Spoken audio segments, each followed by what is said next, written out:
Let's get high and have some fun. We are going to be making crack sauce from this cookbook, Eat CBQ, the cookbook. It's from my restaurants, CBQ Eatery and CBQ Smokehouse, two of which are no longer around, but we still have the cookbook. Poblano jalapeno sauce, also known as crack sauce. Oh dear.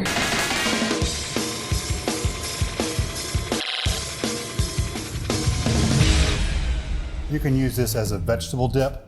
You can use it on a taco, a breakfast taco, a plate of nachos, or what it was intended for when we created this, the San Antonio cheesesteak. A poblano jalapeno sauce is nothing more than a poblano and jalapeno ranch. That's it. First thing we're gonna do, we're gonna get some poblanos and jalapenos on here, coat them in oil, and then get them into a screaming hot oven so they char on all sides. Now, if you have a grill and you can roast these over an open flame, great. If you can do it on your stove with an open flame, even better. The idea is to simply get them charred on all sides so we can get that waxy flesh ripped right off. 2 poblanos, 1 jalapeno on here. Let's get a little bit of oil. Pick your favorite oil. I got some olive oil. If you got canola, vegetable, coconut, doesn't matter. Just get a little bit on here to help with lubrication. All right, now's not the time to go walk away and clear your internet search history because you're a deviant. Put on a Ramones song, come into the oven, turn them to get the other side charred, then go put on a Misfits song, then come back, turn them again. Out of a screaming hot oven, you want them charred on all sides. This is what you want. Now we're gonna get them into a bowl so they can steam. If you ever wanna make yourself feel like a mental deficient in the kitchen, play with the plastic wrap. At this point, let them steam. You want that steam to encourage the waxy flesh to come right off. 30 minutes minimum. Come back later. Now is the time to go regret your degenerate ways, go clear your internet search history, and figure out what kind of things you're gonna do later that you're gonna regret tomorrow.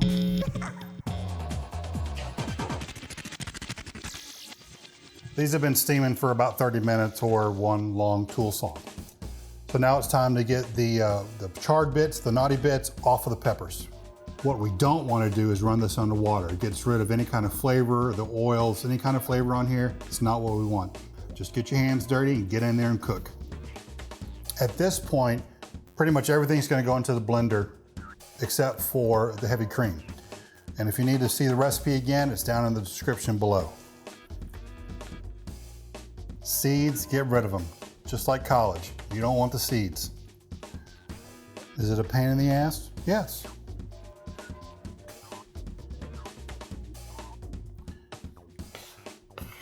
All right, let's get the debris from the poblanos cleaned up and move on to the jalapeno.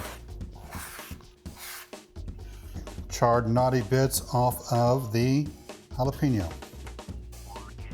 If you want to wear gloves doing this, by all means, put on your yacht rock and just continue to do this. But just don't touch your face, you'll be fine. You can use the back of a spoon. You can use a paper towel to get rid of it. Whatever you prefer, whatever gets you to the finish line. If you look at the recipe, almost all the ingredients are going to go into the blender except for the heavy cream. I don't like putting heavy cream into a blender, then it turns to butter, and then some French man starts crying around the world, and that's just no good. Now we want to get as much of the wet ingredients into the bottom of this blender as much as possible so that the blades are lubricated. So when it goes, it gets everything going. Time for limes. 3 limes ought to get us about 3 tablespoons. I like the gamble, so let's see what happens. Oh, I love the smell of limes. Oh, took out Elvira. Didn't make that one. Sorry, Elvira. Took out Elvira. 3 tablespoons of lime juice into the blender. See what we got. 1, 2, 3. Next, 2/3 cup of sour cream. If it's got some of the liquid in there, fine. 2 teaspoons kosher salt. When we started making this recipe, remember I said it's a poblano jalapeno ranch. So this is where the ranch part comes in. It's dry buttermilk ranch seasoning. You can buy it in packets at the grocery store. You can buy the Hidden Valley name brand, doesn't matter. Dry buttermilk ranch seasoning. It's this stuff right here. It's the same thing you'd make ranch dressing with. Look at that. Didn't say I work clean, I just make it taste good.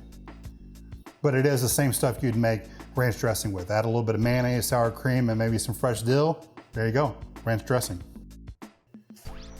2 teaspoons of minced garlic. Now, if the garlic cloves are small, maybe 2 of these, but this is a pretty big garlic clove, so we'll probably get 2 teaspoons out of this, close enough. And this is the fun part of this cooking. Hulk smash. Palm, back of the knife, down and away, Hulk smash. Again, we want to get rid of the naughty bits and save the good parts. That looks like a naughty bit. Good part. All right, naughty bits all gone. Into the blender. My cilantro looks pathetic, but it's cool in a Scooby-Doo cup. Doesn't matter, we're gonna blend it up anyway. All right, rip some off. 2/3 cup is what we're going for. Close enough, who cares? Now, if cilantro tastes like soap to you or it's poison to you, don't use it. Just substitute Italian parsley. It'll be just fine. You never knew what poblano jalapeno sauce with cilantro tasted like before. Parsley will be just fine. All right, let's go back to college. You're gonna take your herbs, your cilantro, and you're gonna roll it up tight. Yes, it's going into the blender, but we wanna encourage it to break down. So we're gonna give it a little bit of a rough chop. 2/3 cup, maybe it's a cup. It's fine, it's cooking. It'll be just fine. We don't need our cream for the blender, but we're gonna have it ready just in case we need a little lubrication. 2/3 cup and a little extra. All right, the cream set aside, it's our insurance policy. Let's get the blender ready to go. Everything we put into the blender should be ready to go. If we need a little bit of the heavy cream, we're gonna use it, but I don't want to unless I have to.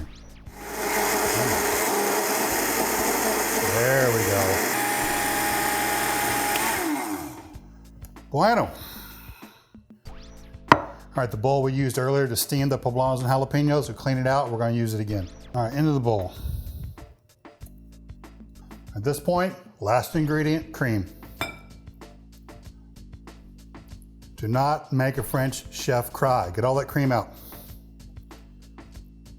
Last thing you want is a French chef yelling at your ass. Fold it in. Want to whisk it in? Grab a whisk and do it. Whisk until it's incorporated. No white streaks. Just one nice pale green color. And there we have poblano jalapeno sauce. Taste it. Tastes like ranch dressing with a little bit of lime, some cilantro, and some peppers. A little bit of heat, not much. All right, at this point, you can use it as is. We can make a veggie tray. Use it for your breakfast taco tomorrow morning with a little slice of brisket and a fried egg. Put it on top of some nachos. Or set it in the fridge for a little bit. Let that dry buttermilk ranch seasoning mix kind of thicken it up.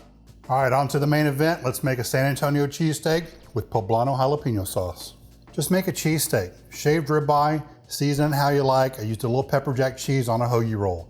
The most important thing, poblano jalapeno sauce. And here we have the main event, the San Antonio cheesesteak with the poblano jalapeno sauce. Recipe, links, information, all that is down in the description below. And remember, I'm your chef, not your doctor. I don't care. And this tastes good. Chef, not your doctor. All right, degenerates, this is what you're making next. Roll the propaganda. Outside the boundaries of their phony world of kicks is the ever-present possibility of discovery. This must be avoided at all costs, for discovery brings with it the penalties of society. Shame, arrest, prison. Forget it, man, and get with the countdown. Shake this square world and blast off for Kicksville.